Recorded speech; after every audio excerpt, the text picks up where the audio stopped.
यदि आप board exam देने जा रहे हैं तो यह वीडियो आपके लिए है, क्योंकि आप कितना भी तैयार कर लो लेकिन अगर उसको आपने अच्छे से कॉपी पे लिखा नहीं ना तो नंबर कैसे मिलेंगे।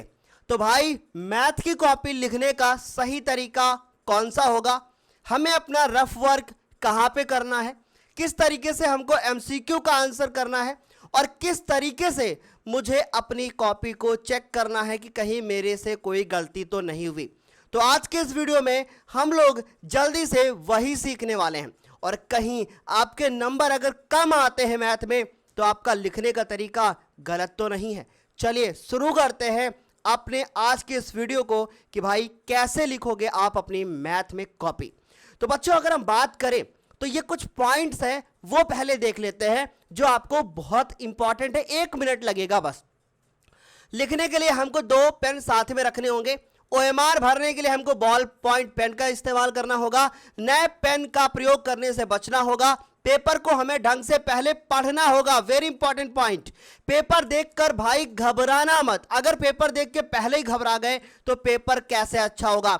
देखो 3 घंटे आपके पास है, आपको यह सोचना है कि भाई ये 3 घंटे में वो टॉपर की कॉपी भी लिखी जाएगी और इन 3 घंटों में मेरी भी कॉपी लिखी जाएगी।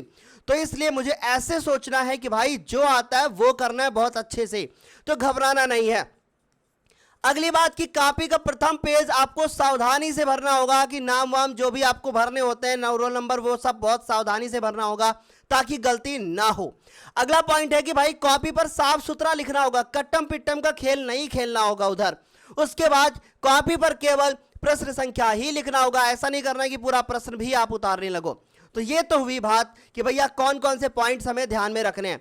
अगले पॉइंट के ऊपर बात करते हैं कि मान लीजिए ये हमारा एक बहुविकल्पी क्वेश्चन है और ये बहुविकल्पी क्वेश्चन हमारे पास पेपर में आया हुआ है जिसका आंसर मुझे किसी भी तरीके से करना है।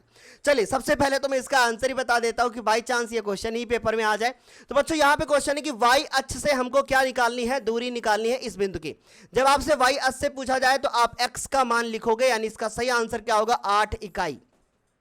ठीक है मेरे प्यारे बच्चों, अब मैं बात करता हूं कि इसका आंसर कैसे लिखोगे। अगर आप उत्तर प्रदेश बोर्ड से हैं तो आपको इस तरीके से ओएमआर सीट भरनी होगी और अगर आप किसी दूसरे बोर्ड से हैं तो आपको इसमें ओएमआर सीट नहीं भरनी होगी। तो पहले बात कर लेते हैं कि भाई अगर आप उत्तर प्रदेश बोर्ड से हैं तो आपको कैसे भरना है पेपर में। तो बच्चों मान लीजिए कि हमारा पहला क्वेश्चन है और ये पहले क्वेश्चन का पहला उत्तर हमारा सही है। तो बच्चों क्या करना होगा, पहले क्वेश्चन के सामने इस तरीके से हमको क्या करना है, गोला काला करना है और ये हमारा लिखने का क्या है, सही तरीका है। अब मान लीजिए कि अगर आप उत्तर प्रदेश बोर्ड से नहीं हैं तो आप क्या करोगे। अगर आप उत्तर प्रदेश बोर्ड से नहीं है तो आपको क्या करना है, इसका आंसर ऐसे लिखना है। आपको लिखना है कि भैया देखिए उत्तर संख्या ये हमारी कौन सी थी, पहली थी। ठीक है, पहला उत्तर, और इसका हमारा आंसर है कौन सा, का वाला आंसर हमारा सही है। और क्या आंसर सही है, 8 इकाई। ये लिखने का एकदम सही तरीका है कि भैया आप देखिए पहले उत्तर में का सही है जिसका आंसर है 8 इकाई। इतना लिखना है मेरे प्यारे बच्चों, इसके अलावा आपको कुछ भी नहीं करना है। ठीक है, और गोला इसी तरीके से काला करना है। अब मैं आपको एक बात बता दूं कि भाई गोला कैसे काला करेंगे। क्या हम एक एक क्वेश्चन करेंगे फिर गोला काला करेंगे, नहीं। ऐसे आपका समय बहुत बर्बाद होता है। समय बचाने के लिए आपको 10-10 क्वेश्चन करने। अगर आप यूपी से हैं तो पहले 10 क्वेश्चन कीजिए, करने के बाद उसके बाद आप लोग इन 10 क्वेश्चन का यहाँ पे ओएमआर शीट पे भर लीजिए। फिर उसके बाद अगले 10 क्वेश्चन कीजिए, फिर से भरिए। इससे क्या होगा, गलतियां नहीं होंगी। वरना एक क्वेश्चन सोचिए आपने अगर गलती से दूसरे का तीसरे में भर दिया और फिर देखा नहीं आपने और जल्दी से सारे भरते हुए चले गए तो भैया सारे गलत हो जाएंगे फिर।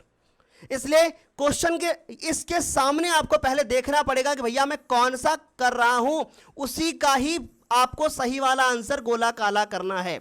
ठीक है, दूसरी चीज ध्यान रखना, एक चीज मैं फिर बता रहा हूं, आप ऐसा मत करना कि भैया पहले आपने देखा ये वाला गोला फिर आपने उसको ऐसे काट दिया फिर सोचा नहीं ये वाला सही है। ठीक है, ये सारी काम नहीं करने, ये वाला क्वेश्चन चेक ही नहीं होगा फिर तो। ठीक है, तो आपको ऐसा बिल्कुल भी नहीं करना है और गोला बहुत अच्छे से काला करना है। अब हम बात करते हैं बच्चों की भाई किस तरीके से हमको अपने इन आंसर्स को लिखना पड़ेगा कि अगर ऐसा क्वेश्चन आता है तो कैसे करना होगा। चलिए, आपको इस तरीके से क्वेश्चन बिल्कुल भी नहीं उतारना है। मान लीजिए क्वेश्चन पेपर में क्वेश्चन लिखा है, फिर आपको ऐसे करना होगा, बहुत अच्छे से सुनिएगा। आपको लिखना होगा उत्तर, उत्तर पहले का का। ठीक है, आपको लिखना है पहले का का। उसके बाद ऐसे लाइन खींच देनी है। फिर उसके बाद यहां से जो जो चीजें हमको दी गई होंगी वो लिखना है। हमको यहां लिखना है कि ये है भैया देखो हमको दिया गया है। ठीक है, उसके बाद आपको जो जो चीजें दी गई है, जैसे कि यहां पे हमें दिया गया है ए। ठीक है, ए बराबर हमको कितना दिया गया है, बिंदु ए, वो दिया गया हमारा 2, 3, ठीक है। फिर हमारे पास b बराबर हमको दे दिया गया है कितना, 4 k, है ना। तो इस तरीके से हमको 4 k लिखना है। उसके बाद फिर हमने लिखा c, फिर हमको लिखना 6 -3, इस तरीके से लिख लेना। फिर उसके बाद हम लोग लिख देंगे कि अतः ये हमारा x1 का मान है, ये हमारा y1 का मान है, x1 y1 लिख देने हैं। फिर उसके बाद हमको x2 और y2 के मान, जो कि x2 और y2 हैं, ये लिख देना है मेरे प्यारे बच्चों। उसके बाद फिर x3 और y3, इस तरीके से हमको मान लिखने होंगे। अच्छा, इतना जब हो जाएगा फिर हम क्या करेंगे, फिर उसके बाद यहां पे हम लोग लिखेंगे हल, और उसके बाद इस क्वेश्चन को हम लोग सबसे पहले यहां इसका सूत्र इस्तेमाल करेंगे, कि यहां पे इसका सूत्र लिखेंगे। जैसे ही सूत्र हम लोग यहां पे लिख लेंगे, उसके बाद नीचे इसको पूरा हल करते आएंगे, स्टेप वाइज हल करते आएंगे, और लास्ट में इसका हम जो भी आंसर आएगा, जैसे इन्होंने लिखा k का मान, आपको लास्ट में एक लाइन नीचे लिखनी पड़ेगी कि अतः k का मान जो भी आपका आएगा, जो भी आएगा वो आप यहां पे लिखोगे, और इस तरीके से हमारा आंसर जो है ना वो हो जाएगा। इस तरीके से हमको करना है। अब माइंड में एक क्वेश्चन आया होगा कि सर ये तो मैथ है, तो रफ काम कैसे करना होगा। बहुत अच्छे से सुनो, कॉपी जैसे ही आपको मिलती है आप बिल्कुल वैसे उसको संभाल के रखोगे। 15 मिनट पेपर पढ़ने को मिलेंगे, तो एक लंबी सी स्केल लेकर आप जाओगे पेपर में, ठीक है। और उसके बाद कम से कम उस कॉपी में, कॉपी का लगभग 15% हिस्सा, अगर मैं बात करूं तो उस स्केल की चौड़ाई डबल स्केल मान लेना, ठीक है। अपने हिसाब से जितना आपको लगता है आप ऐसे लाइन जो है ना खींच दोगे स्केल से, और इसके बाद यहां पे आप लिख दोगे रफ वर्क, ठीक है, या फिर रफ कार्य, ऐसे आप लिख दोगे, ठीक है। हर पेज पे ऐसा लिखने की कोई भी आवश्यकता नहीं है। जहां पे आपको रफ कार्य की जरूरत पड़े वहीं पे पहले लाइन खींच लेना और उसके बाद रफ काम कर लेना। कॉपी के पीछे रफ काम करने की कोई आवश्यकता नहीं, कॉपी गंदी हो जाती है। अब आप सोचोगे सर सामने लिखेंगे तो भी गंदा होगा ना, नहीं, कैसे गंदा हो जाएगा। जो भी काम आप करते हैं उसको काटो पीटो मत, क्या यार गलत हो गया लाओ काट दे, वो आदत नहीं करना है। आपको क्या करना है भाई, वो आदत बिल्कुल डालनी ही नहीं है। अब आपने रफ काम किया, मान लीजिए आपने 3 2 4 5 गुणे 4 आपने इसको जोड़ा घटाया, जो भी आपका आंसर है, ठीक है। आपने लिखा कि x² + 3y ऐसे करके आपने लिखा।